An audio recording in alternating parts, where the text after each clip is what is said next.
nashindwa na mali sina we, ningekuoa malaika. Nashindwa na mali sina we, ningekuoa malaika. My name is Jim Connolly. I was a Peace Corps volunteer in Tanganyika 4. In August, we got an opportunity to go to the Serengeti Plain. They wanted the crew to come in there and help realign some roads in the Serengeti. So Bob Muller and Rich Webeke and I were selected to go to the Serengeti. And we went there about, I think it was August 18th through September 1st. And we spent about not quite 2 weeks there camping in the Serengeti. And of course, typically most people, when they go there, they have to stay at a lodge. They don't allow you to camp, but because we were working there, they let us pitch our tents there. In fact, I have some pictures of the campsite. I remember setting up out there in the Serengeti, and you see a lot of animals. And we'd seen some lions not far from our campsite. And I remember pitching the tents, and we had 2 tents. So we flipped a coin to see who got the tent by themselves. And I won the toss. But some ways I felt like I lost because I was in a tent by myself.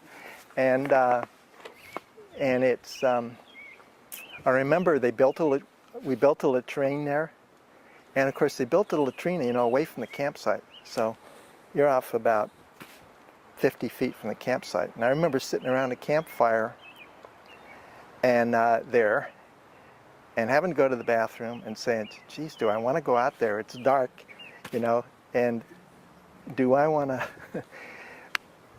so there's a lot of concern about that. And then the first night, being awake and hearing the lions grunting, and then every now and then some animal came racing by the tent, and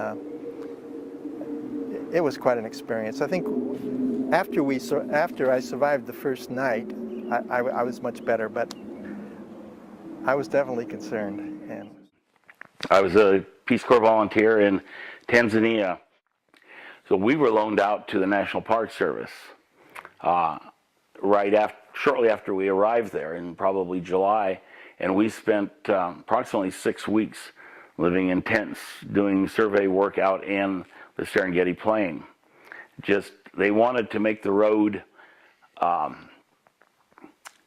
straight from the entrances so people could come in later in the afternoon and still arrive at the lodge at Serenera before sunset, because nobody was allowed on the roads after dark in the Serengeti, and by making the road straight they could have time to stop and see the animals and still arrive there before sunset. So our job was basically to walk through the bush with a machete in a straight line, which I had a problem creating, but Bob kept me on the straight and narrow most of the time.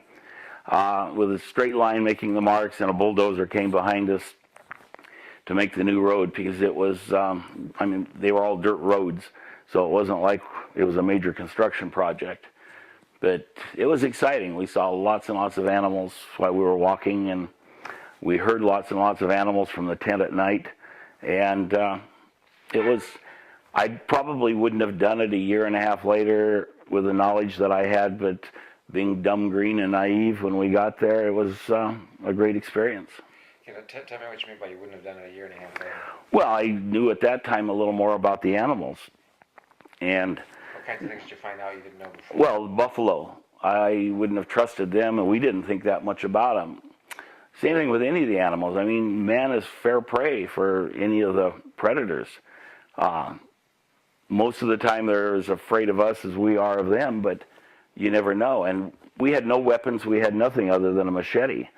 So, it was a little bit dumb and naive, but it was a tremendous experience. Well, that's kind of surprising, because I've heard of others that have gone to Serengeti where they were assigned a Askari with a weapon or something just in case, but you didn't have anything like that. We had nothing, and none of our crew had any weapons.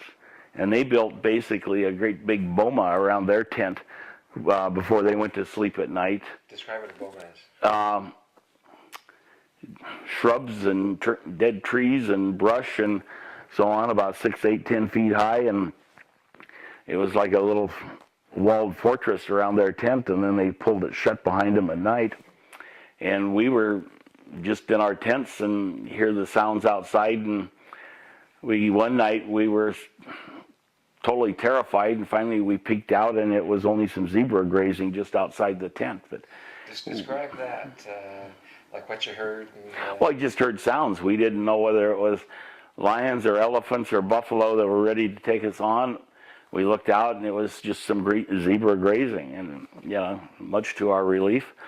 Did it take a little nerve to look out the tent? Or? Well, I think that whoever lost the flip of the coin was the one that had to look out.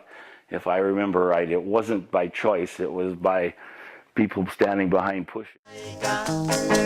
Nami nifanyeje, kijana mwenzio, nashindwa na mali sina we, ningekuoa malaika.